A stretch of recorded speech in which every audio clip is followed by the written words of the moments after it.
Shalom et bien-aimés dans le Seigneur, que Dieu soit béni pour cette opportunité qu'il nous donne pour écouter sa parole, partager sa parole. Donc c'est vraiment un grand plaisir pour moi d'être là encore dans la présence du Seigneur en ce moment. Donc nous allons prier, nous allons demander au Seigneur d'intervenir, nous allons demander au Seigneur de nous aider. Donc, élevons nos voix. Éternel Dieu des armées, merci pour ta grâce. Merci pour ton amour, parce que comme tu le sais, sans toi, nous ne pouvons rien. Mais c'est avec toi que nous pouvons tout. Nous te demandons, ô Dieu, de te manifester au milieu de nous. Nous te demandons, ô Dieu, de nous enseigner, de nous parler, de parler à chacun de nous d'une manière personnalisée. Surtout qu'aujourd'hui, c'est la fin, ta parole dit la fin de toutes choses vaut mieux que son commencement. Nous voulons vraiment à cette fin de la semaine que tu sois avec nous, que tu nous exhortes, que tu nous enseignes, que tu nous avertisses. Nous avons besoin de toi, Seigneur. Merci que ton Esprit Saint nous conduise, que ton Esprit Saint vraiment nous donne la révélation qui va apporter la vie et le changement dans nos vies. Sois béni, Seigneur, au nom puissant de Jésus-Christ. Amen. Donc, merci. Donc, merci pour votre présence. Merci. Donc, aujourd'hui, c'est notre dernier jour. Notre dernier jour de la semaine de prière et de méditation. Sous le thème « La connaissance de la croix à travers des livres d'Éphésiens ». Donc, la pensée de cette semaine était vraiment, c'est-à-dire, donc, la pensée de cette semaine est de nous aider à avoir une bonne connaissance et une bonne compréhension de l'œuvre de la croix à travers des livres des pharisiens. Parce que la connaissance de la croix, c'est un élément capital et essentiel dans notre foi chrétienne. Donc, les 5 jours passés nous ont démontré que l'œuvre de la croix est la base de la foi chrétienne. Donc, on ne peut pas parler de la foi chrétienne sans parler de l'œuvre de la croix. On ne peut pas parler de l'amour de Dieu sans parler de l'œuvre de la croix, parce que la croix, c'est vraiment un signe par excellence de l'amour de Dieu, parce que la Bible dit, Dieu a aimé le monde, il a donné son Fils unique, afin que quiconque croit ne périsse pas, mais qu'il ait la vie éternelle. Donc la mort et la résurrection du Christ, c'est donc gratuit que Dieu a fait à l'humanité à travers de son Fils, c'est vraiment un signe d'amour. Parce que le Fils, c'est tout ce que Dieu est. C'est le Fils, parce que la Bible dit, Dieu a tout mis dans le Fils. C'est lui qui l'a établi l'héritier de toutes choses. Mais cet héritier-là, Dieu a accepté vraiment de le livrer, de le laisser souffrir entre les mains des hommes, de les crucifier, d'être humilié. Tout ça, Dieu a fait pour nous sauver. Donc, la croix est avant tout un signe d'amour. L'amour de Dieu envers des hommes. Et durant les 5 jours passés, nous avons aussi compris que c'est à cause de l'œuvre de la croix que Dieu nous pardonne. Parce que par la mort du Christ, Christ a pris tous nos péchés, toutes nos iniquités. Donc c'est à cause de la croix que Dieu nous pardonne. À cause de l'œuvre de la croix aussi que nous devenons héritiers de Dieu et co-héritiers du Christ. Donc, c'est parce que Christ est mort pour nous, c'est parce que Christ est ressuscité pour nous, c'est parce que Christ nous donne sa vie. Et il a fait de nous ses frères. Donc, en Christ, nous devenons les héritiers de Dieu et les co-héritiers du Christ. Et tout ça, c'est l'œuvre de la croix. Et à cause de l'œuvre de la croix aussi, que Dieu nous donne l'Esprit Saint. Donc Paul nous a montré, c'est en croyant à l'évangile. L'évangile, c'est quoi? C'est la vie de Jésus, la mort et la résurrection. C'est pourquoi Dieu nous donne, une fois on a cru à l'évangile, une fois on a reçu l'évangile et disposé nos cœurs, Dieu nous donne le Saint-Esprit. Donc à cause de l'œuvre de la croix aussi, nous devenons, c'est-à-dire les détenteurs de la promesse de Dieu. Toutes les promesses que Dieu a fait à Abraham, l'œuvre de la croix nous donne aussi le droit à avoir toutes ces promesses. Donc, c'est vraiment quelque chose d'extraordinaire. La connaissance de la croix, de l'œuvre de la croix, nous ouvre vraiment la pensée, nous ouvre l'intelligence de comprendre la richesse que les chrétiens ont à travers le Écriture. Donc, la connaissance de l'œuvre de la croix nous donne tout ce que nous avons besoin pour vivre une vie de sanctification. Aujourd'hui, il y a beaucoup de personnes qui ont du mal à vivre dans la sanctification. Il y a beaucoup de personnes qui ont du mal à vivre dans l'obéissance. Des fois, les gens te demandent, mais comment faire? Je prends des décisions, je n'arrive pas. Et la Bible nous montre que c'est la connaissance de la croix qui nous donne tout. Donc, celui qui n'arrive pas à marcher dans la sanctification, c'est qu'il n'a pas vraiment compris l'œuvre de la croix, parce que c'est en Christ que nous avons tout. En Christ que Dieu nous donne tout. Donc, l'œuvre de la croix, c'est vraiment ce qu'il nous faut. La connaissance de l'œuvre de la croix va ouvrir nos yeux, va nous permettre vraiment de vivre une vie chrétienne conformément à la parole de Dieu. Donc, pour conclure, pendant les 5 jours passés, nous avons compris que l'œuvre de la croix, à travers l'œuvre de la croix, Dieu nous permet de savoir, c'est-à-dire tout ce qu'il a mis à notre disposition pour notre salut, pour le servir, pour être un modèle dans la société et pour gérer chaque aspect de notre vie. Tout ça, c'est à travers de l'œuvre de la croix. C'est-à-dire la connaissance de l'œuvre de la croix à travers les livres d'Éphésiens nous te donne tout ce que tu as besoin. Donc, à partir d'aujourd'hui, il n'y a plus de secret pour avoir une vie chrétienne heureuse. Le seul secret que nous avons, c'est aller chercher à connaître les dispositions de la croix, aller chercher à connaître la vie de Jésus. Donc aujourd'hui, c'est les derniers jours. Et à travers ces derniers jours, donc nous allons voir le chapitre 6, parce que c'est le 6e chapitre. Dieu a encore beaucoup de choses à nous dire. Dieu a encore beaucoup de choses à nous transmettre pour notre foi chrétienne. Donc, nous allons prendre nos Bibles.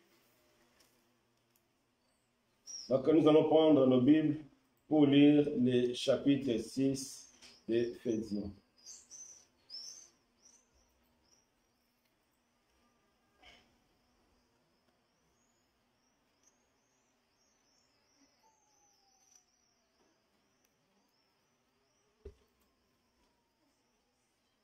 Donc, Éphésiens chapitre 6. Donc, on va lire, on va prendre nos Bibles. On va lire. Éphésiens chapitre 6. Nous lisons au nom du Seigneur. Enfants, obéissez à vos parents, selon le Seigneur, car cela est juste. Honore ton père et ta mère. C'est le premier commandement avec une promesse, afin que tu sois heureux et que tu vives longtemps sur la terre.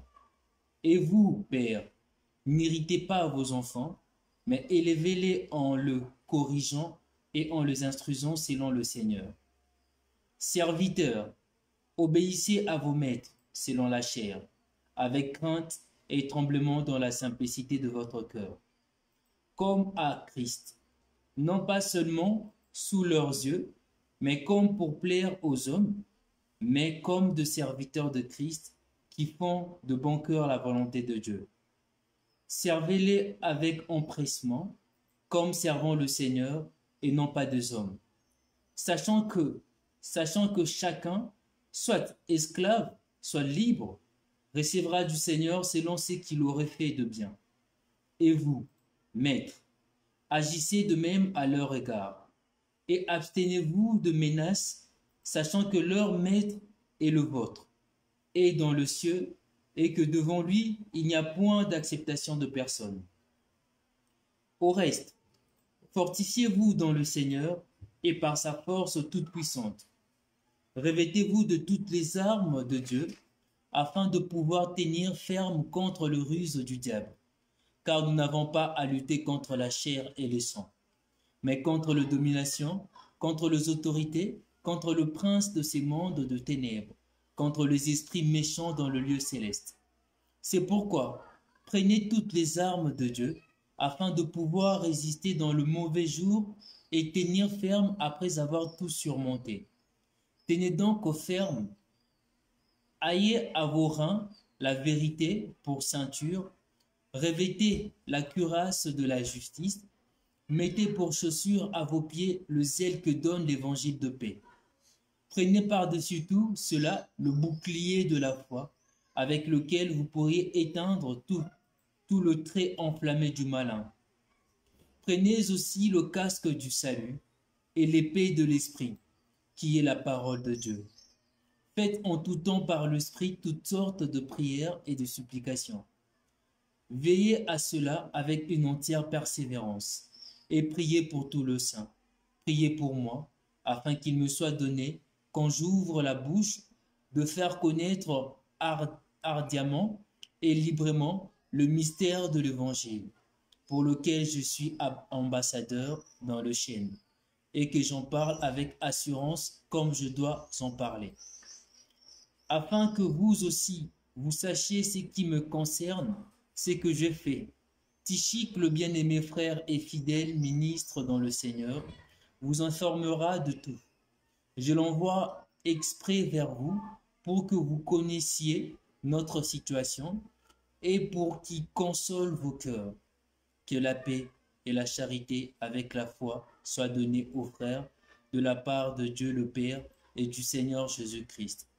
Que la grâce soit avec tous ceux qui aiment notre Seigneur Jésus-Christ d'un amour inaltérable. Donc, Amen. Donc ça, c'est le dernier chapitre, c'est le chapitre 6 du livre d'Éphésiens. À travers ce chapitre, Dieu encore va nous parler, Dieu encore va nous montrer certaines choses que nous en avons besoin. Si réellement nous avons connu Jésus comme Seigneur et Sauveur, ces passages nous concernent parce que ces passages nous fait découvrir encore d'autres richesses de la croix. Comme dans les 5 premiers jours, donc on a compris qu'il y a vraiment un lien étroit entre la connaissance de la croix et notre manière de se comporter dans nos assemblées, notre manière de se comporter dans la société, notre manière de servir le Seigneur, notre manière de se marier, notre manière de vivre, c'est-à-dire dans tous les aspects de notre vie, la croix est là, la vie de Christ est là, la parole de Dieu est là pour nous diriger. Il y en a pas un aspect dans notre vie là où nous allons mettre de côté la parole de Dieu, non. La parole de Dieu est là vraiment pour nous diriger, pour nous enseigner, c'est important. Mais dans le chapitre 6, il y a encore des ajouts. Toujours dans notre vie, il y a encore des choses à connaître. La première des choses, l'apôtre Paul nous montre qu'il y a vraiment la manière chrétienne de se comporter face à nos parents. Un chrétien a une manière de se comporter face à ses parents. C'est la Bible qui nous enseigne. Pourquoi? Parce que Dieu nous appelle à vivre selon notre vocation. Quelle est la vocation de Dieu envers nous, son peuple? C'est de manifester la vie de Christ. Donc, il y a vraiment une manière chrétienne de se comporter face à ses parents ou bien face à nos parents. C'est que l'apôtre Paul nous enseigne ici dans le premier verset. Enfants, Obéissez à vos parents selon le Seigneur, car cela est juste. Honore ton père et ta mère. C'est le premier commandement avec une promesse, afin que tu sois heureux et que tu vives longtemps. Donc la Bible est claire. Un enfant de Dieu, un chrétien, doit obéir à ses parents. Un chrétien ne doit pas être rebelle. Un chrétien doit être soumis à ses parents. C'est bizarre. Des fois, tu trouves des personnes qui se disent chrétiens, mais qui insultent leurs parents, qui mentent leurs parents. D'autres même vont plus loin. Ils tabassent leurs parents. Ça, c'est une malédiction, mes bien-aimés. Nous devons obéir à nos parents. Nous devons prendre soin de nos parents. C'est un ordre. La Bible dit, si nous sommes obéissants à nos parents, nous allons vivre longtemps. Donc, des fois, peut-être la plupart des personnes qui décèdent jeunes, peut-être aussi à cause de ça, parce qu'ils n'ont pas la protection de Dieu, parce qu'ils sont rebelles à leurs parents. Donc, c'est important pour nous d'honorer nos parents, c'est important pour nous de prendre soin de nos parents, c'est important pour nous de prendre même en charge nos parents, parce que c'est pas agréable devant Dieu, toi chrétien, qui as des moyens financièrement, matériellement, et à côté il y a tes parents qui souffrent. Là, ce n'est pas une situation agréable à Dieu. Donc c'est important, mes bien-aimés, à partir d'aujourd'hui, nous devons savoir que nous devons prendre soin de nos parents. Ce qui est agréable à Dieu, c'est de supporter nos parents, c'est de les aider. Si on a le moyen, la Bible nous exhorte à aider nos parents, à prendre soin de nos parents. On peut prendre nos Bibles dans le livre de Matthieu 15, versets 3 à 5. Matthieu 15, versets 3 à 5. Il est répondu donc Jésus, et vous, pourquoi transgressez-vous le commandement de Dieu au profit de votre tradition? Car Dieu a dit, honore ton père et ta mère. Celui qui maudira son père ou sa mère sera puni de mort. Mais vous dites, celui qui dira à son père ou à sa mère, c'est dont j'aurais pu t'assister, c'est une offrande à Dieu. Il n'est pas tenu d'honorer son père ou sa mère. Vous annulez ainsi la parole de Dieu au profit de vos traditions. Ici, la parole de Dieu est claire. Donc, nous devons obéir à nos parents. Nous devons prendre soin. Toi, mon frère, toi, ma soeur, qui m'attend aujourd'hui ou bien après, si tu as le moyen, c'est de ton devoir de prendre soin de tes parents. Ça ne sera pas agréable devant Dieu que tes parents souffrent et toi, tu vis une bonne vie. Non, Dieu n'est pas d'accord avec ça. C'est ce que le Seigneur reproche les pharisiens. Donc, au lieu d'aider les parents, ils ont dit que non, c'est dont ils avaient prévu pour aider les parents, ils vont le mettre dans l'offrande. Non, non, non. Nous ne devons pas mélanger. Nous devons bien dispatcher notre argent. La part réservée à nos parents, c'est pour nos parents. Ce n'est pas prendre ça pour aller donner ça à offrande ou bien offrir ça à quelqu'un d'autre. Non, ce que vous avez réservé pour vos parents, c'est pour vos parents. Donc, nous devons obéir. Donc, on voit, il y a vraiment un lien étroit entre la connaissance et notre manière de vivre avec nos parents. Aujourd'hui, Dieu nous appelle à être vraiment obéissants à nos parents. Amen.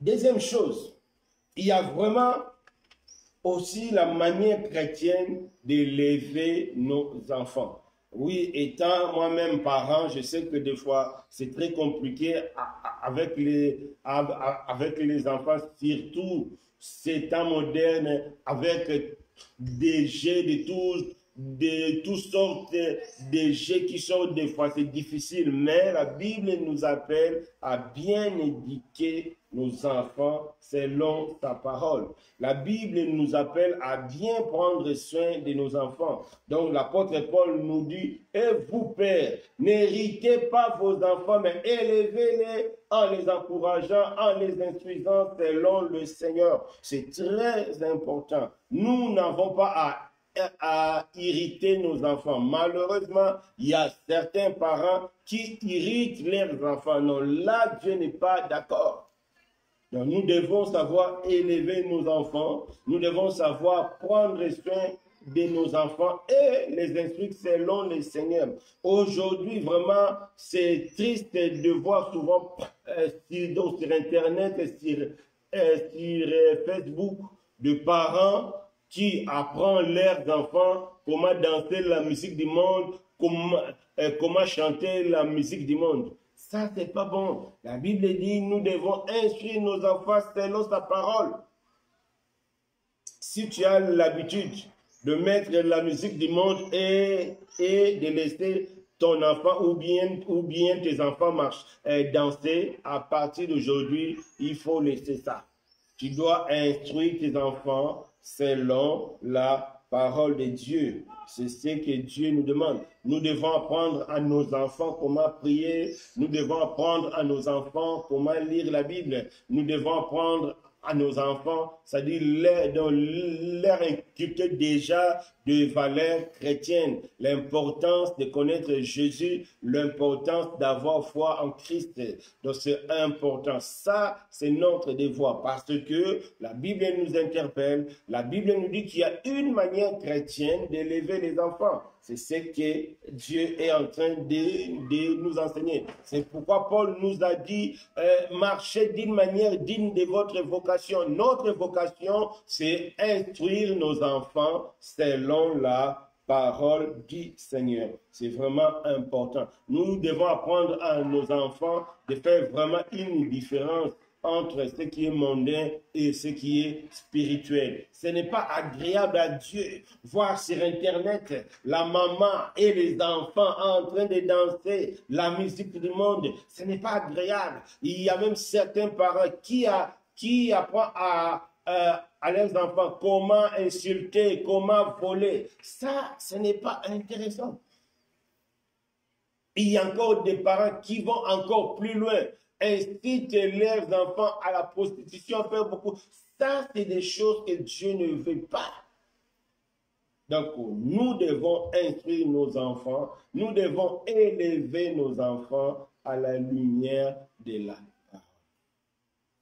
Certaines personnes vont dire que oui, tout dépend des sociétés. Non.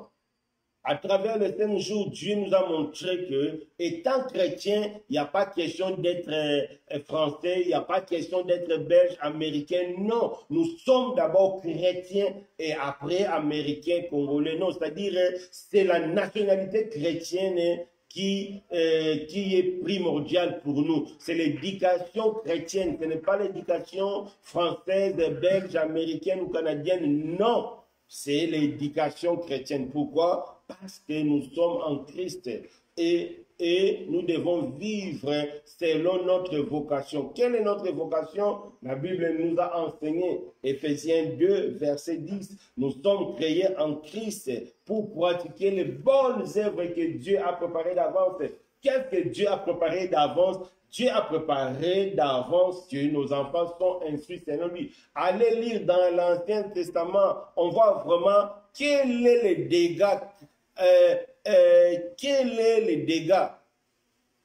que les enfants d'Israël ont commis parce que leurs parents ne les ont pas enseigné la voie de Dieu.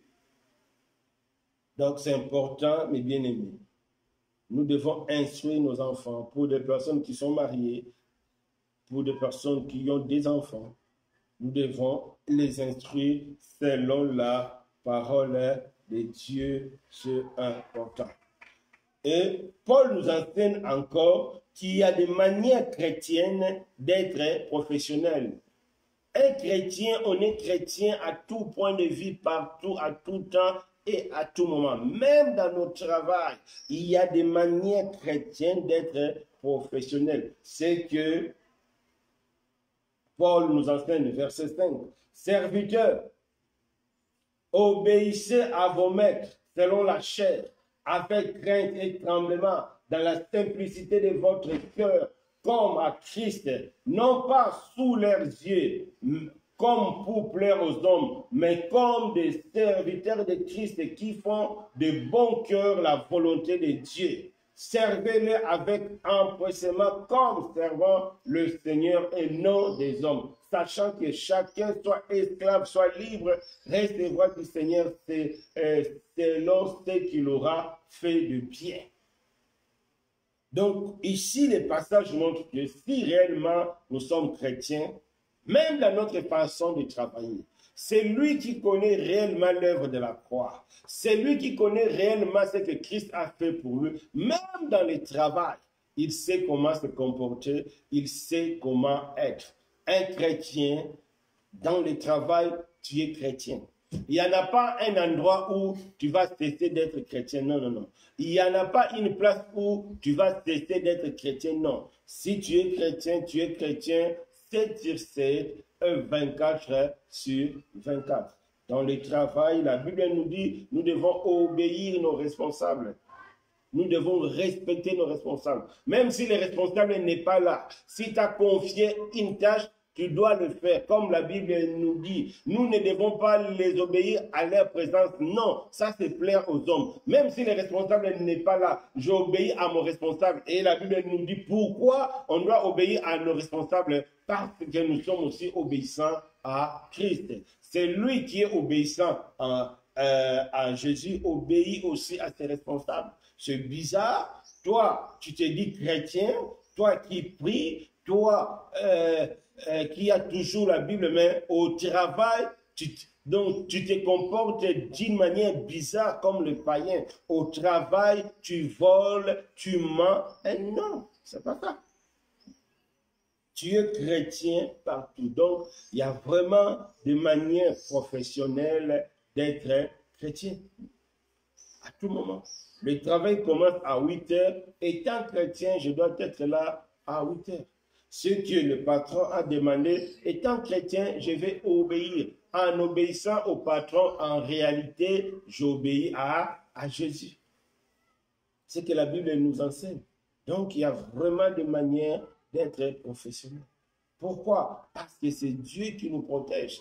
Le travail que nous avons, c'est un don de Dieu. C'est Dieu qui nous donne parce que nous sommes ses enfants. Il ne faut pas dire que non, moi je vais faire comme les autres. Si je ne vole pas, si je ne triche pas, je n'aurai pas un bon salaire à la fin du mois pour vivre.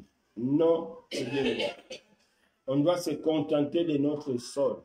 Et si ça manque, nous devons tourner nos regards vers Jésus. C'est lui qui connaît nos besoins. C'est lui qui est la source. Paul continue, verset 9. Et vous, maîtres, agissez de même à l'égard. Abstenez-vous de menaces, chacun que leur maître et le vôtre est dans le cieux, que devant lui, il n'y a point d'acception de personne.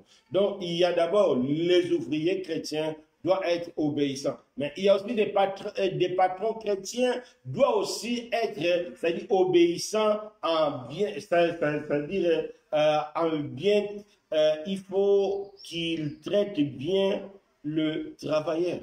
Un patron chrétien, il est celui qui est appelé à bien traiter, à bien rémunérer, à bien prendre soin de ses ouvriers. Parce qu'il est chrétien, il ne va pas faire pour les hommes, mais il va le faire pour le Seigneur.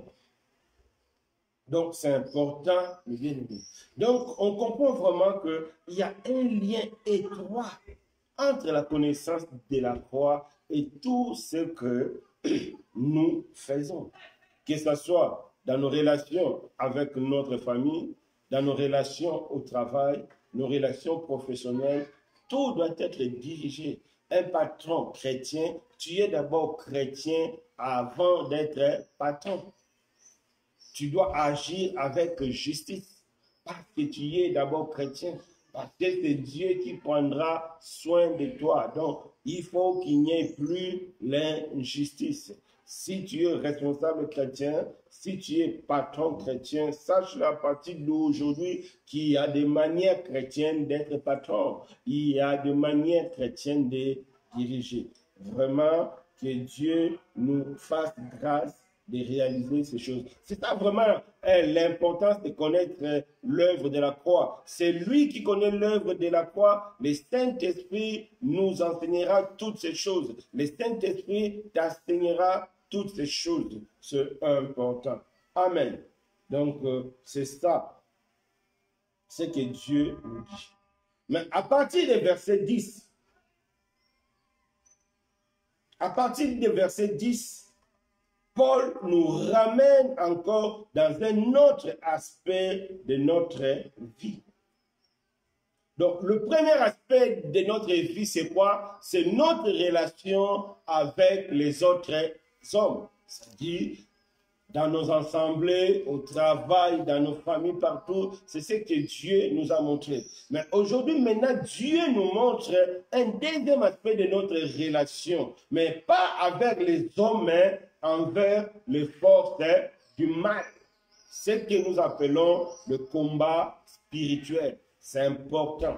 Aujourd'hui, le combat spirituel, c'est une doctrine qui fait beaucoup de dégâts dans le milieu chrétien.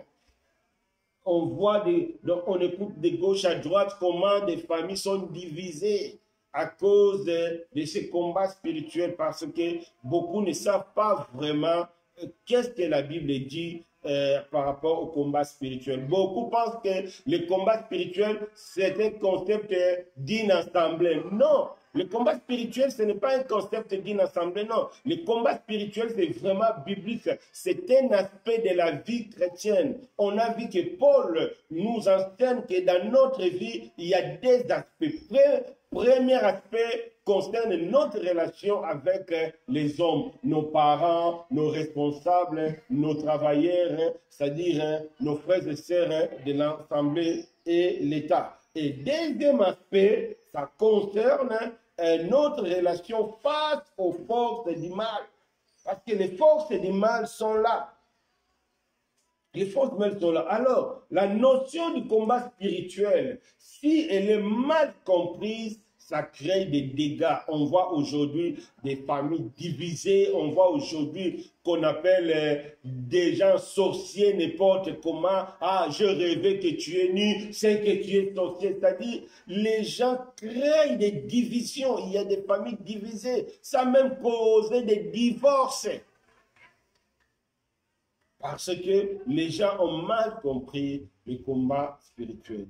Or, à travers les chapitres 6, des livres d'Éphésiens, l'apôtre Paul nous enseigne, l'apôtre Paul nous montre c'est quoi le combat spirituel et comment faire face aux forces du mal. Donc, il y a 5 choses essentielles qu'on doit connaître pour bien faire le combat spirituel. La première des choses, nous devons savoir que c'est Jésus qui combat pour nous.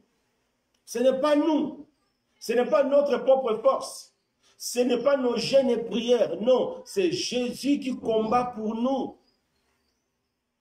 Allez lire la Bible et l'Ancien Testament. Tu vas voir la plupart des victoires des enfants d'Israël. C'est Dieu lui-même qui combattait.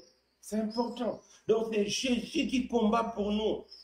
La deuxième des choses, il faut savoir que le diable ne va jamais nous laisser tranquilles. Tant qu'on sera vivant sur cette terre-là, le diable va toujours nous déranger. Donc le combat spirituel, ce n'est pas quelque chose d'un temps. Non, le combat spirituel, c'est un combat à vie. Parce que jamais le diable ne te laissera tranquille. Jusqu'au jour de ta mort, jamais il te laissera tranquille. On voit même dans les évangiles, quand il est venu tenter Jésus, qu'est-ce que la Bible dit? Il est parti pour chercher un temps favorable pour venir encore tenter Jésus. Donc, il faut savoir que le diable ne te laissera pas tranquille. Troisième chose à comprendre dans le combat spirituel, c'est notre position en Christ qui compte. C'est important. Parce que c'est Christ qui combat pour nous. Donc, c'est notre position en Christ qui compte. Et quatrième des choses, le combat spirituel, c'est face aux forces du mal. Ce n'est pas face aux hommes. Nous ne devons pas passer notre temps à chercher qui est sorcier. Je vois beaucoup de personnes aujourd'hui qui passent tout leur temps à chercher qui est sorcier, c'est-à-dire à regarder moindre mouvement, que non, tu es sorcier, tu as fait ceci, c'est pas bon. Non, ça, ce n'est pas à nous d'aller chercher qui est sorcier ou bien qui ne l'est pas. Ce n'est pas notre affaire. La Bible nous dit ce n'est pas face aux hommes, mais les combats, c'est face aux forces du mal, c'est-à-dire à Satan et à ses démons. C'est ça. Et le dernier élément, nous ne devons jamais oublier le but du diable. Le but du diable, c'est de nous séparer de Dieu. C'est très important. Donc, c'est le Seigneur qui combat pour nous. Le diable ne va jamais nous laisser tranquilles. C'est notre position en Christ qui compte. Et le combat, ce n'est pas face aux hommes, mais c'est face à Satan et à ses anges. Et cinquième élément, nous ne devons jamais oublier le but du diable. Le but du diable, c'est de nous séparer avec Dieu. C'est ça le but principal du diable. Tout le reste, c'est après. Nous priver de mariage, de travail, de l'argent. Ça, c'est secondaire. Mais le premier but du diable, c'est de nous séparer de Dieu. Si le diable vient combattre ton mariage, c'est dans le but de te séparer de Dieu. Ce n'est pas dans le but de te séparer avec l'homme. Non, parce que l'homme ne peut rien faire. C'est dans le but de te séparer avec Dieu. Donc tout ce que le diable fait vise d'abord notre relation avec Dieu. Si on n'a pas cette connaissance, on va commencer à haïr les hommes pour rien. C'est pourquoi la Bible dit, nous ne luttons pas contre les hommes, mais contre les esprits méchants. Donc le combat spirituel, c'est un aspect important de la vie chrétienne. C'est un aspect important de la foi chrétienne. Nous devons savoir combattre spirituellement. Sinon, on ne sera pas agréable à Dieu. C'est très important. Donc, on va le lire à partir du verset 10. Au reste, donc tu vois, donc Paul nous a enseigné d'abord notre premier aspect qui concerne notre relation avec les hommes. Et le deuxième aspect maintenant qui était resté, c'est-à-dire notre relation face aux forces du mal, c'est ça maintenant Paul est en train de nous enseigner. Au reste, fortifiez-vous dans le Seigneur et par sa force et toute puissance. Tu vois, fortifiez-vous dans le Seigneur. C'est le Seigneur qui combat pour nous. Donc, dans les combats spirituels, la première des choses, il faut être sûr que tu es né de nouveau. Aujourd'hui, beaucoup de personnes prennent le combat spirituel comme une histoire de jeûne, de prière ou bien de faire des offrandes. Non, ce n'est pas ça. Le jeûne et prière vient après, c'est loin.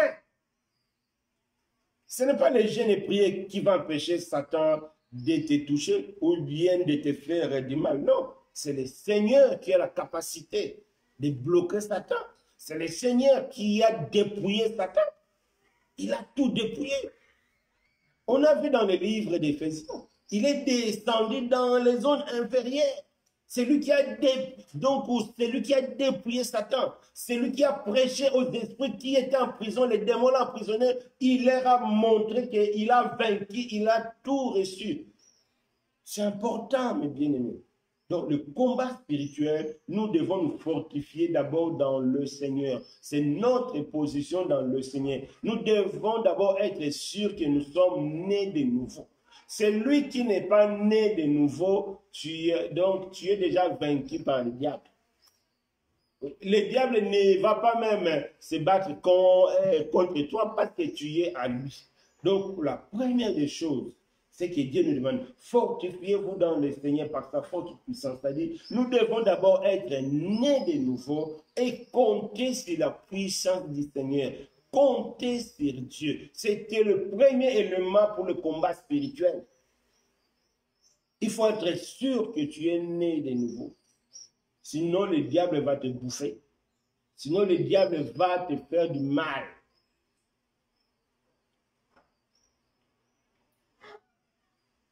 Fortifie-toi dans le Seigneur. C'est notre position dans le Seigneur.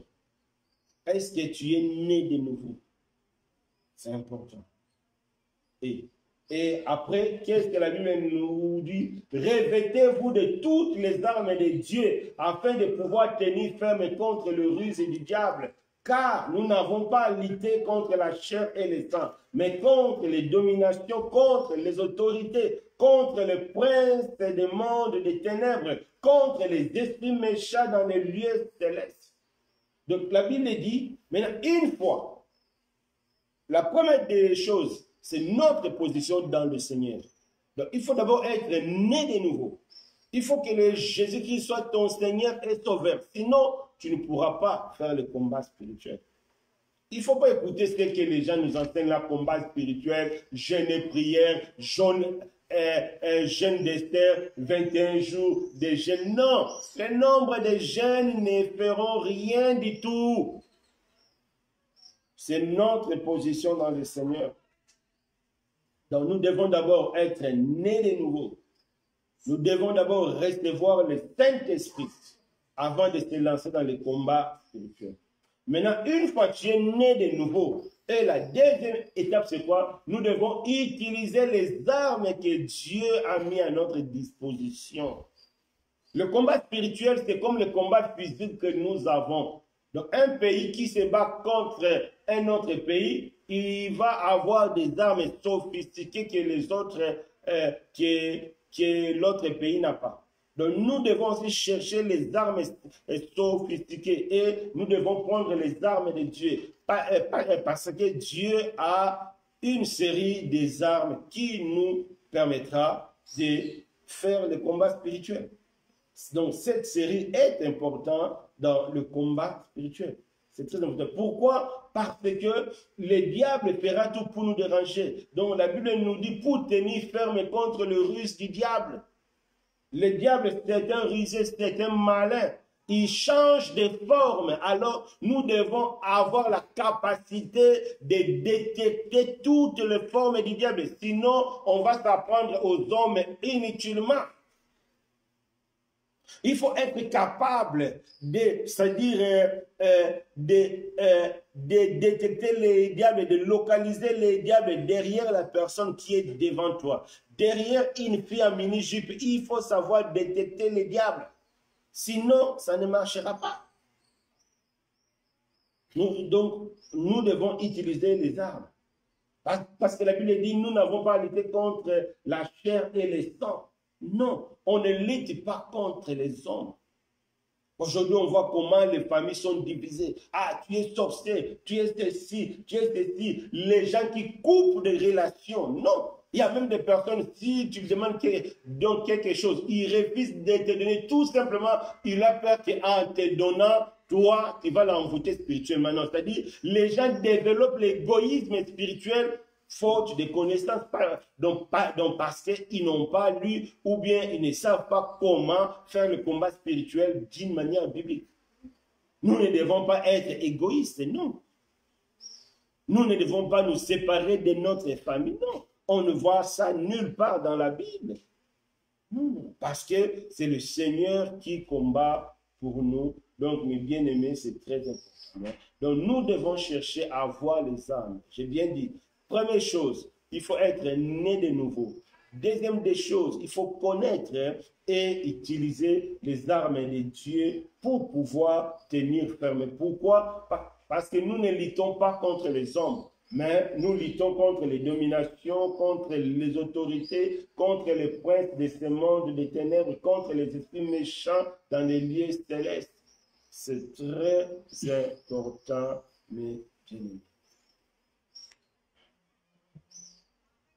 Quand quelqu'un te donne une prophétie, il dit que non, telle personne est sorcière.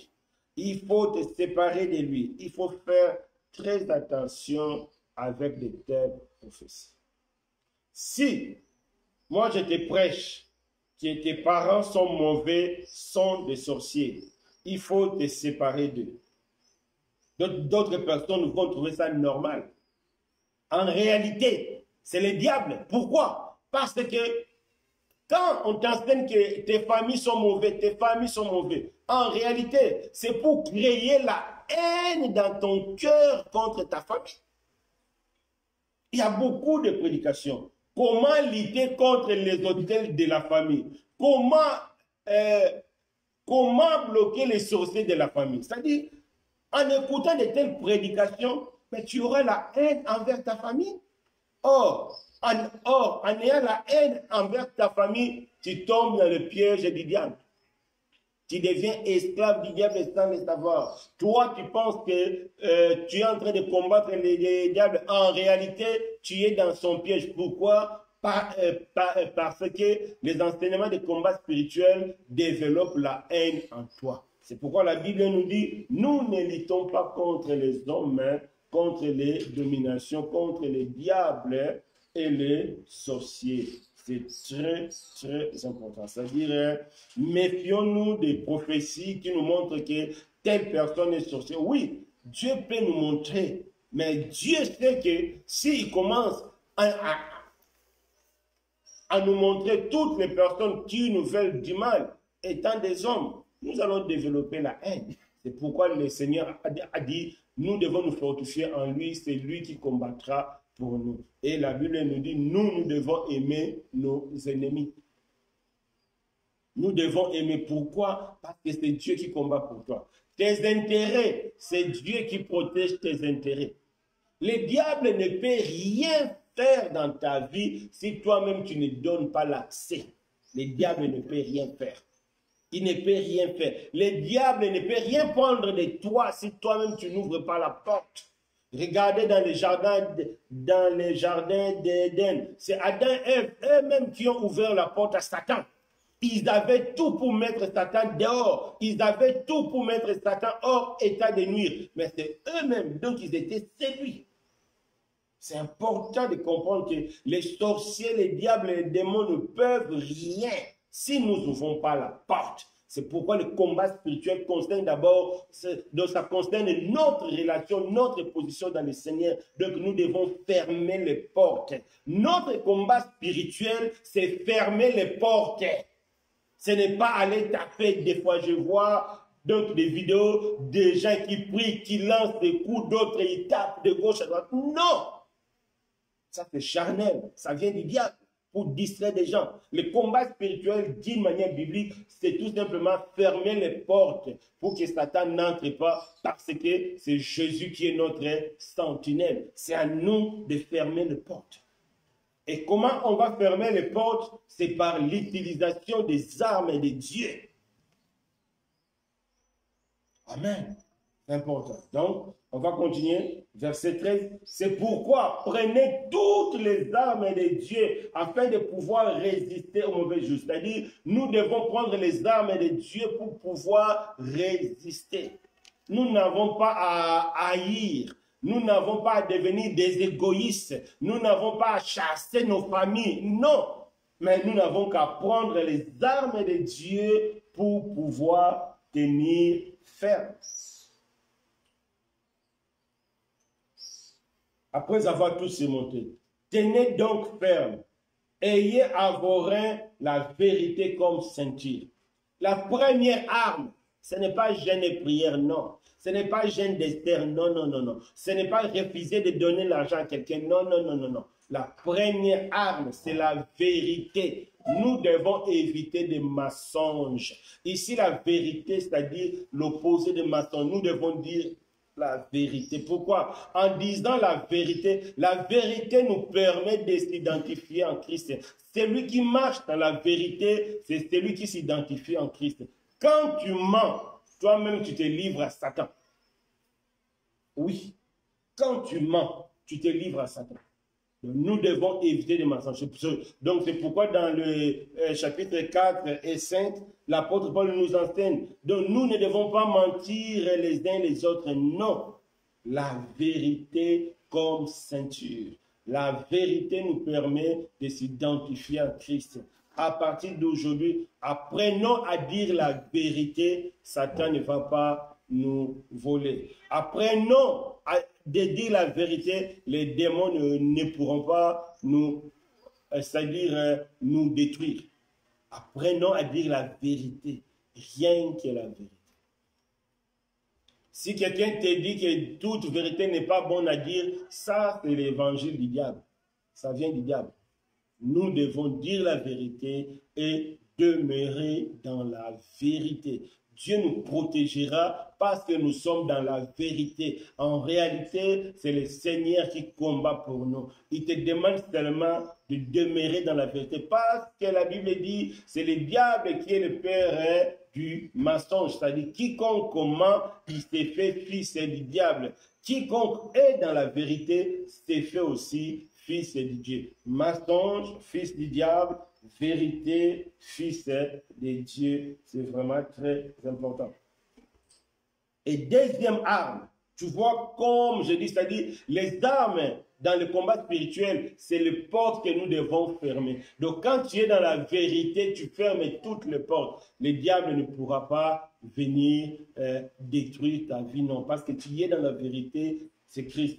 Deuxième arme, revêter la cuirasse de la justice. C'est-à-dire le bonnes œuvres.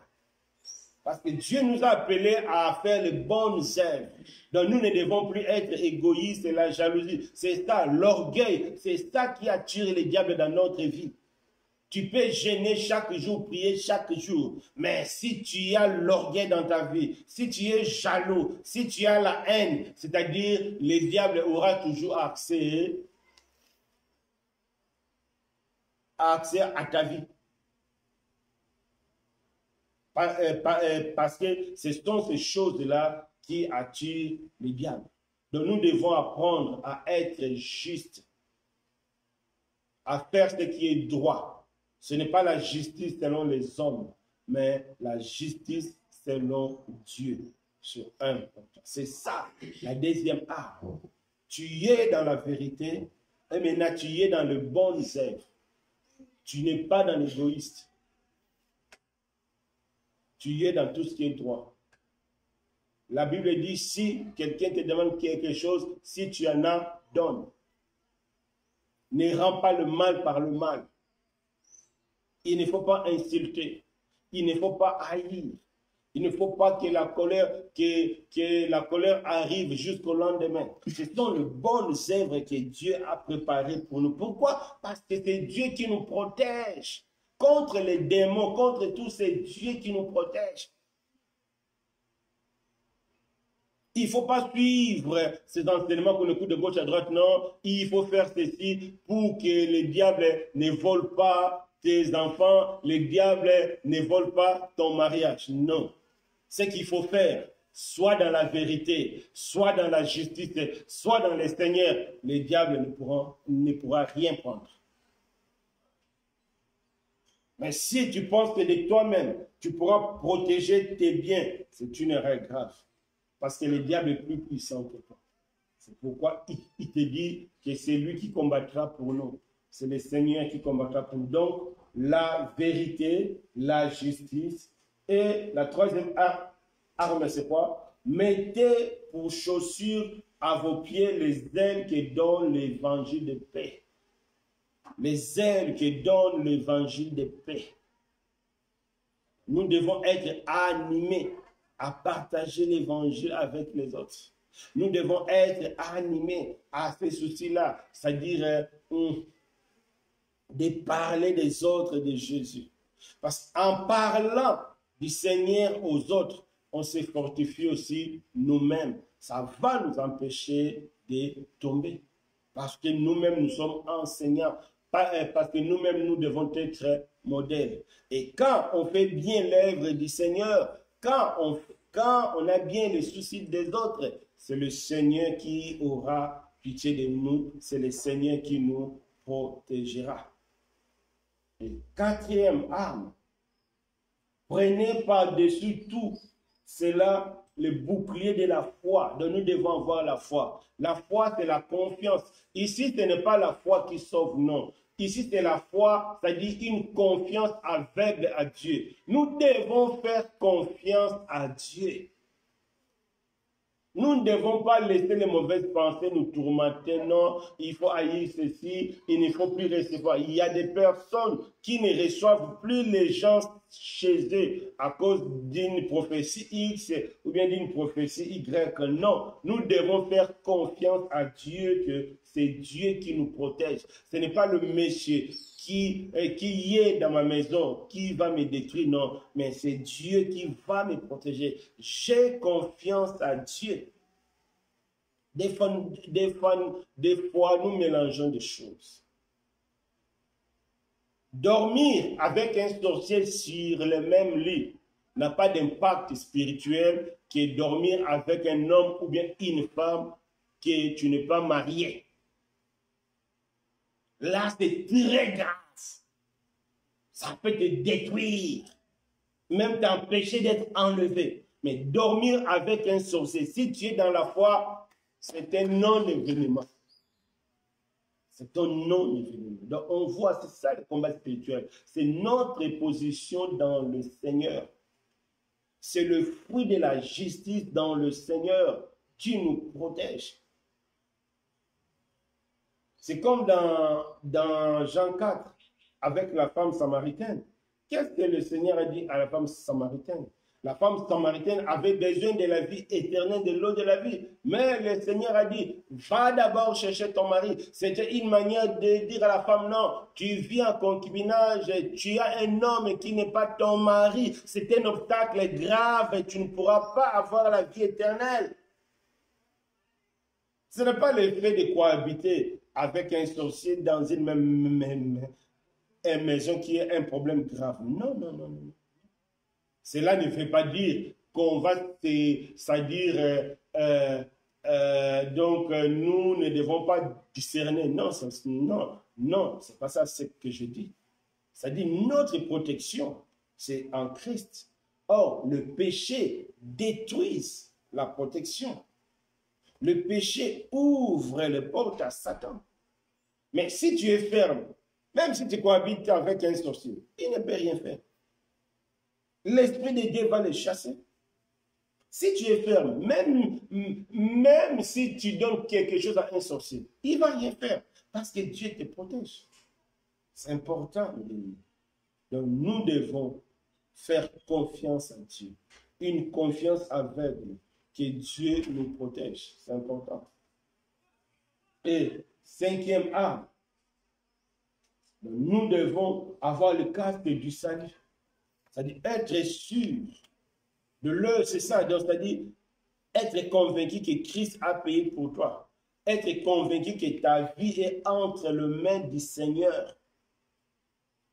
Les diables viendraient te mentir et non, si toi tu es chrétien, pourquoi de telles choses t'arrivent? Tout ça, c'est pour te décourager. Non, nous devons être fermes. Même si tu ne vois rien, même si tu ne touches rien, tu dois savoir que Christ est mort pour toi. Ta vie est cachée en Christ, en Dieu. C'est ça, les armes du combat spirituel. Ça n'a rien à voir avec 50 jours de jeûne et prière. Non.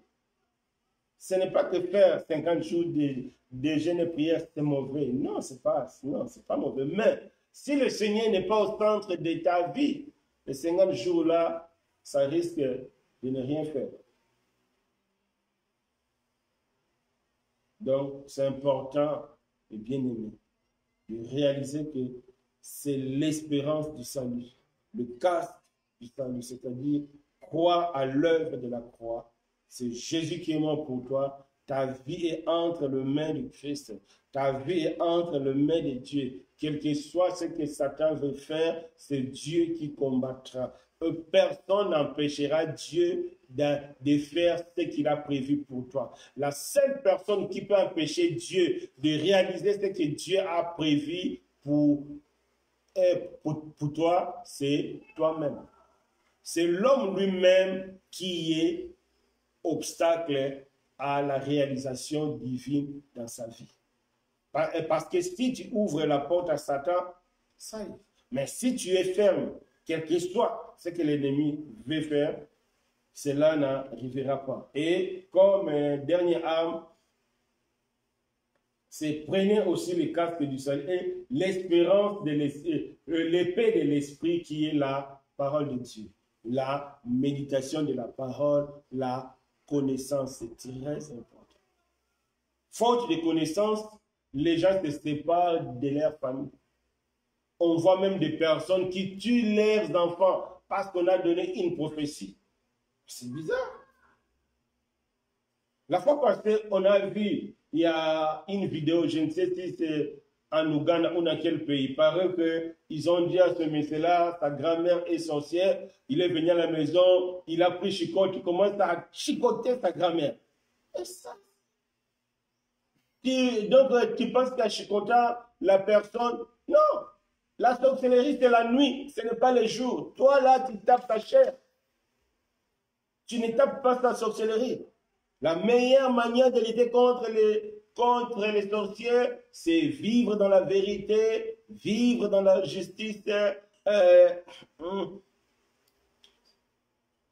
partager la parole de Dieu, mettre foi en Christ et puis espérer en lui que c'est lui qui est mort pour toi. C'est ça. Ce n'est pas l'effet d'insulter quelqu'un, ce n'est pas l'effet de chasser quelqu'un, ça ne va rien faire. Non, si la personne est réellement sorcière, mais toi tu les chasses les jours, mais la sorcellerie, ce n'est pas ça. La sorcellerie, c'est la nuit. Pas la nuit dans le sens notre temps, non. La nuit, donc c'est-à-dire dans le monde spirituel. C'est dans le monde spirituel.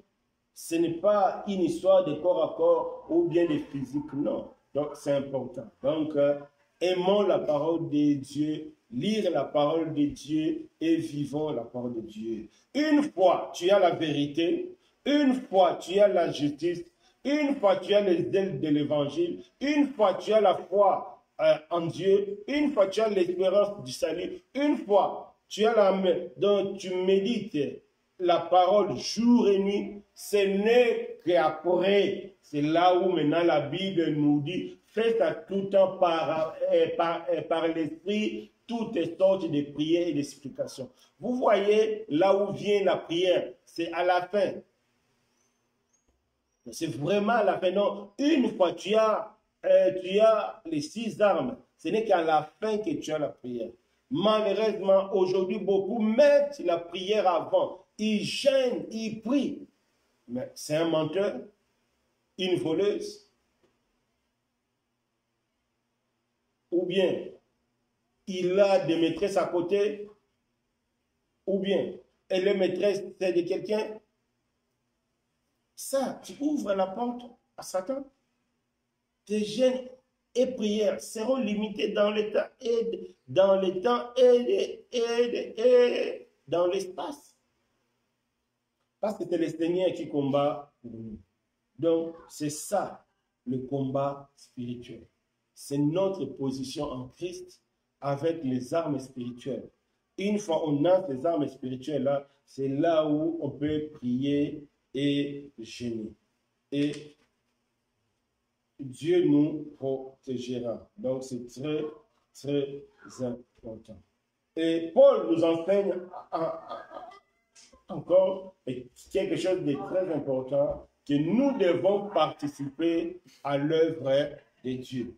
Donc, comme il dit, verset 19, priez pour moi, afin qu'il me soit donné, quand j'ouvre la bouche, de faire connaître ardument et librement le mystère de l'évangile pour lequel je suis ambassadeur dans le chêne et que j'en parle avec assurance comme je dois en parler. Donc, Paul nous exhorte aussi à prier, à participer. La première manière, je pense même la meilleure manière de participer à l'œuvre de Dieu, c'est de prier d'abord. De prier.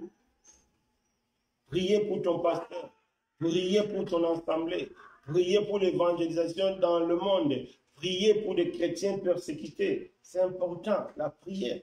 Donc, la prière est aussi une manière de participer à l'œuvre de Dieu. Nous devons passer le temps à prier. Des fois, nous ne gênons que prions pour nous. Non, il faut prier et gêner. C'est-à-dire, il faut dans notre vie que Dieu puisse trouver des moments que nous disposons seulement pour son œuvre. C'est-à-dire, dire qu'aujourd'hui, je vais prier et jeûner pour l'évangélisation. Je vais prier et jeûner pour mon pasteur. Je vais prier et jeûner pour les frères et ceux qui sont faibles dans la foi. C'est ça, des bonnes œuvres que Dieu accepte.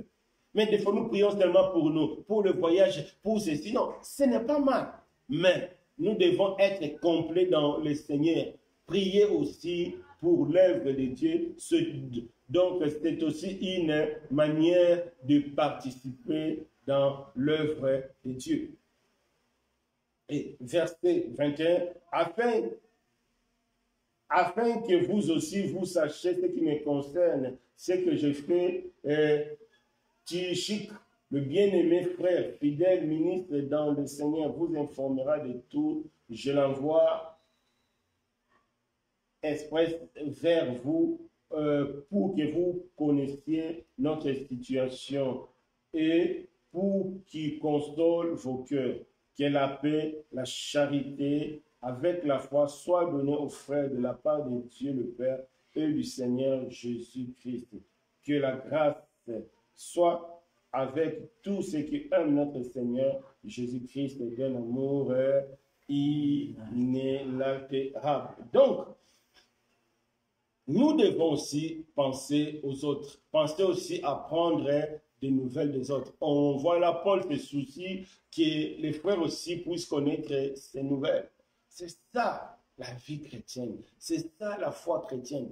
Pensez aussi aux autres. Prenons le temps de visiter nos bien-aimés. Prenons le temps de prendre des nouvelles des uns et des autres. Donc, c'est ça, la vie chrétienne. Et tout ça, c'est la connaissance de la croix.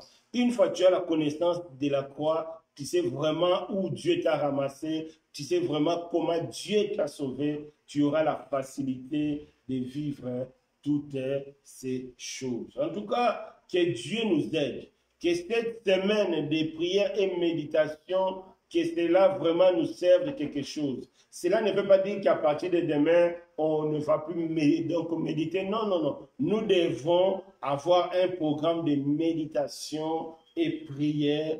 Étant des chrétiens, c'est vraiment un outil indispensable pour notre foi chrétienne. En tout cas, que Dieu soit béni pour cette semaine. Maintenant, c'est à vous. S'il y a des questions, donc j'attends des questions s'il y en a. Donc, posez vos questions. S'il y a des questions, posez parce que là, oui, parce que je n'ai pas ici, le Facebook est débranché, donc je ne vois pas de questions. Donc, je ne vois rien. En attendant de lire, il y a une question. Oui. Il y a une question qui Attends, n'a pas été. tu regardes Facebook parce qu'ici, je n'ai pas de Facebook. Donc, je ne sais pas qui a fermé ça. J'ai oublié mon mot de passe. Donc, en attendant de lire, il y a une question écrite à la main. Oui. La question, c'est la question de David. Oui. David. Oui. David qui veut savoir si ça veut dire quoi, irriter. Et je complète sa question par dans quel contexte un parent peut irriter son enfant. Oui. Donc, quand la Bible dit parents, n'irritez pas vos enfants, c'est-à-dire, des fois, les parents exagèrent. C'est-à-dire, ils privent les enfants de donc, c'est-à-dire, des choses normales que tout enfant peut avoir, ou bien, donc, il interdit de faire des choses que tout enfant peut faire normalement. C'est-à-dire, là, il irrite des enfants. C'est-à-dire, il fait quelque chose qu'il ne devait pas faire. Et des fois, nous grondons donc nos enfants inutilement.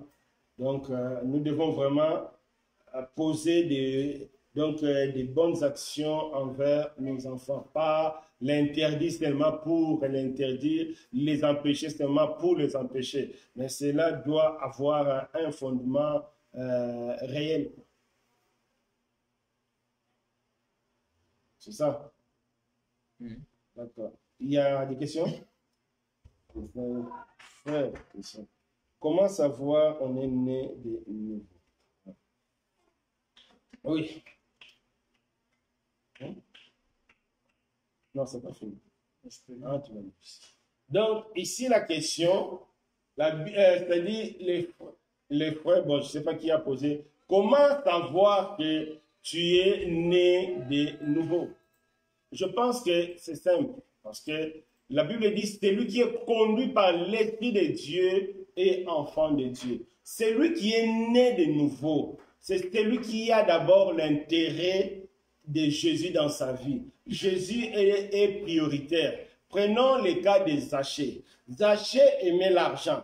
Zachée volait l'argent. Mais quand tu l'as compris, l'importance d'être dans le Seigneur, qu'est-ce qu'il a dit? Il est prêt à tout diviser. Cela ne veut pas dire qu'il ne va plus chercher l'argent, non. Mais l'argent ne sera plus prioritaire dans sa vie. Le monde ne sera plus. C'est-à-dire, c'est Jésus, c'est l'intérêt de Dieu. Celui qui est né de nouveau, c'est lui qui cherche d'abord l'intérêt de Dieu. C'est quoi l'intérêt de Dieu? C'est lui qui cherche à marcher dans la sanctification. C'est donc c'est lui qui cherche à marcher conformément, parce que la Bible dit, nous devons marcher conformément à notre vocation. C'est-à-dire, notre marche doit être conformément à la parole. C'est-à-dire, la Bible devient vraiment ta constitution. C'est ça. C'est-à-dire, celui qui est né de nouveau, c'est celui qui se laisse conduire par le Saint-Esprit. C'est quoi se laisser conduire par le Saint-Esprit? C'est marcher conformément à ce qui est écrit. C'est la Bible. Donc, on peut prendre un verset clair dans le livre de Colossiens. Ça va nous donner aussi un aspect de réponse. Colossiens 3.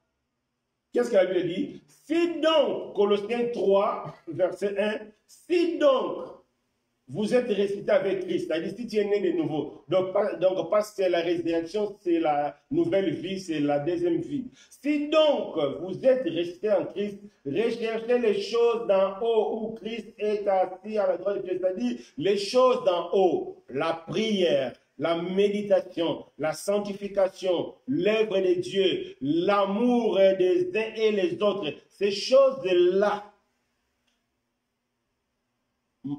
te poussera, c'est-à-dire, et le Saint-Esprit lui-même te convaincra que tu es né de Dieu. C'est-à-dire, les choses-là vont confirmer. Mais la vraie conviction en toi, comment savoir que tu es né de nouveau? La Bible dit, c'est le Saint-Esprit lui-même nous convainc que nous sommes enfants de Dieu. C'est-à-dire, le Saint-Esprit va te convaincre que tu es enfant de Dieu. Moi, je me rappelle quand j'ai commencé ma vie chrétienne, il m'est arrivé un jour, donc de s'arrêter en pleine rue et d'être dans la joie, donc d'imaginer l'enlèvement. Donc j'étais vraiment dans la joie d'être enlevé. Donc le Saint-Esprit m'a convaincu que vraiment, si les jours-là c'était l'enlèvement, j'allais partir. Donc c'est le Saint-Esprit qui nous convainc. Attention, il y a des fausses convictions que nous-mêmes nous créons. Tu vois que là, ça ne va pas aller loin. Hein? Le Saint-Esprit te convaincra que tu es enfant de Dieu et ta vie sera conforme à la parole de Dieu. C'est-à-dire, tu seras sensible au péché. Un autre aspect de la nouvelle naissance, parce que tu es devenu une nouvelle création, le péché devient quelque chose d'étranger. C'est-à-dire, un enfant de Dieu ne peut pas aimer le péché. Donc, nous devons développer la haine du péché. Mais si toi, tu dis que tu es né de nouveau, mais tu demeures vraiment dans le péché, sans même la volonté de quitter, ça, c'est un souci. Donc, celui qui est né de nouveau développe la haine du péché. Celui qui est né de nouveau va toujours chercher les choses d'en haut. Deuxième question. Le prédicateur parle des armes de Dieu.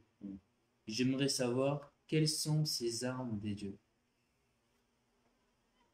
Les armes de Dieu pour convaincre et pour vaincre Satan, première arme, c'est la vérité. Donc, il faut se tenir dans la vérité. La vérité face aux hommes. Donc, tu dois dire la vérité. Deuxième arme, c'est la justice. C'est-à-dire les bonnes œuvres.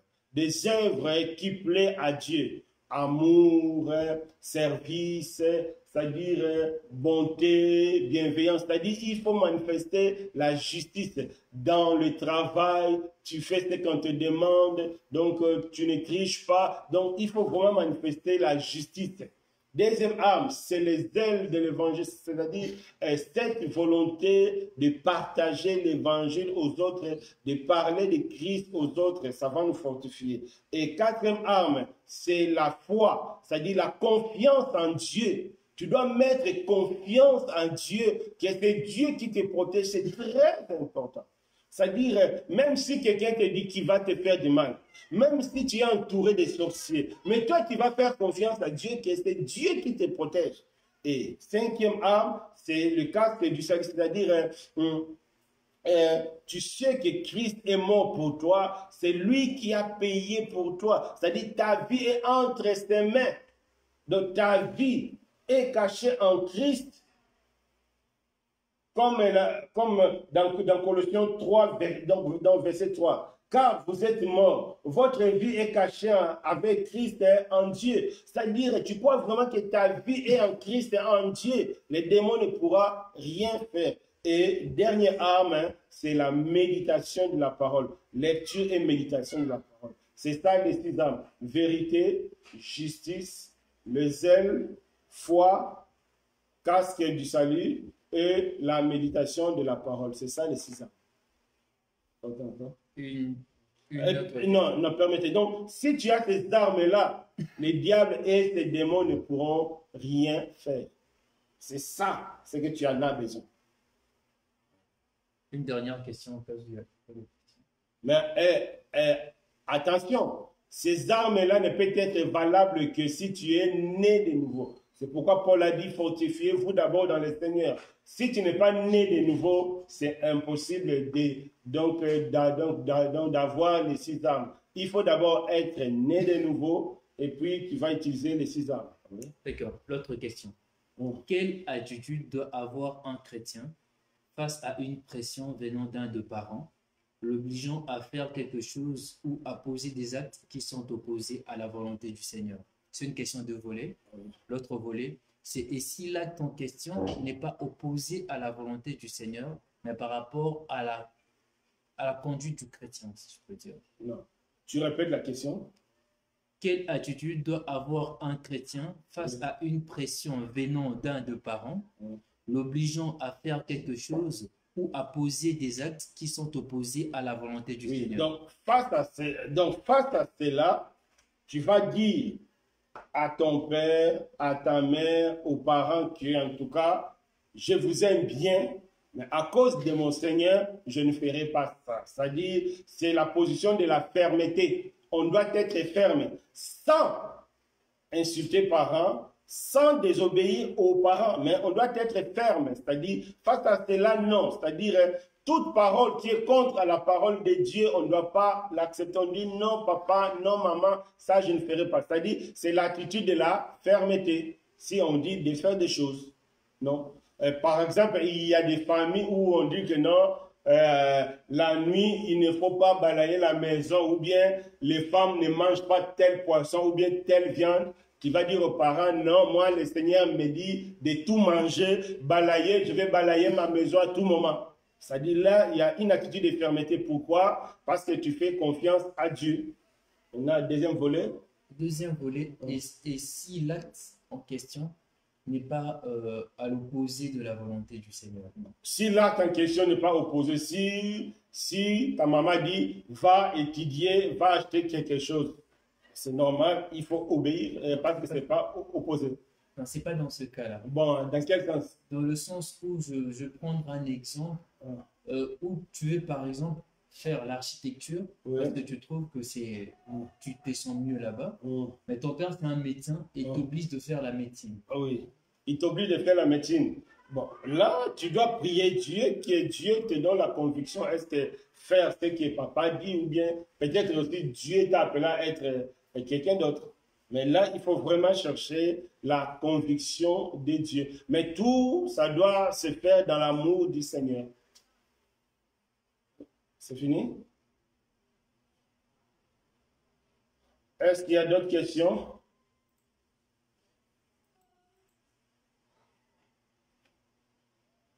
Est-ce qu'il y a encore d'autres questions? Blaise? Donc, on attend encore 2 minutes, peut-être on peut avoir une dernière question. On a 2 minutes dans le Seigneur avant de conclure. Est-ce qu'il y a encore une question? Bon, moi, je vais poser une question, vu qu'on attend. C'est toujours dans les relations parents et enfants. Oui.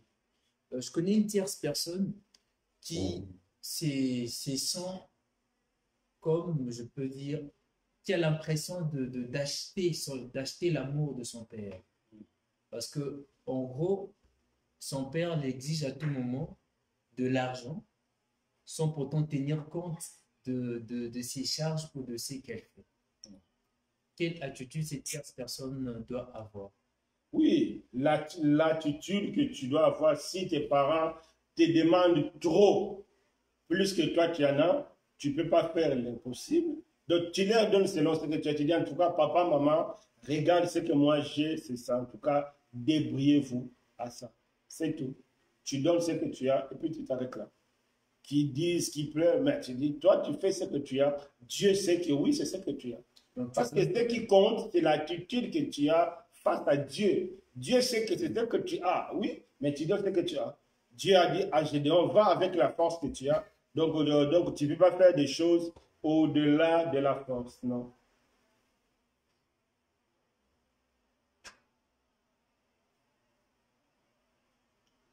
Une question?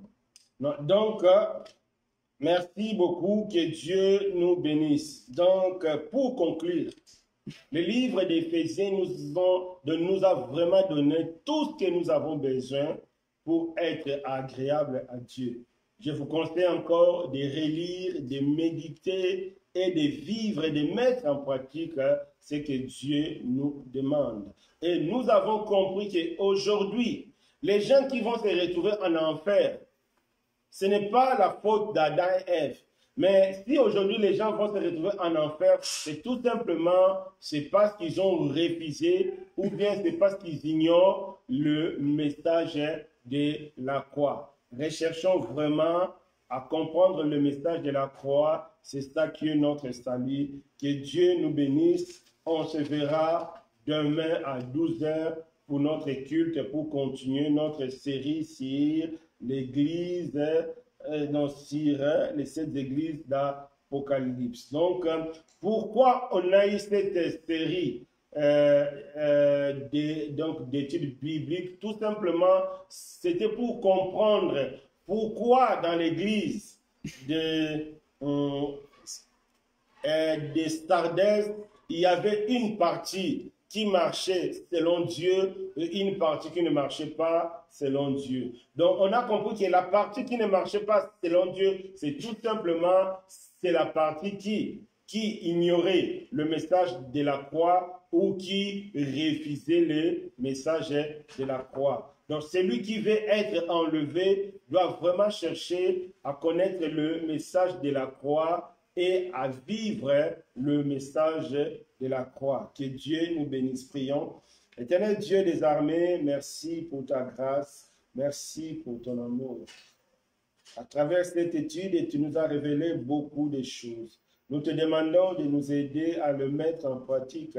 Nous te demandons de nous aider à le vivre conformément à ta volonté.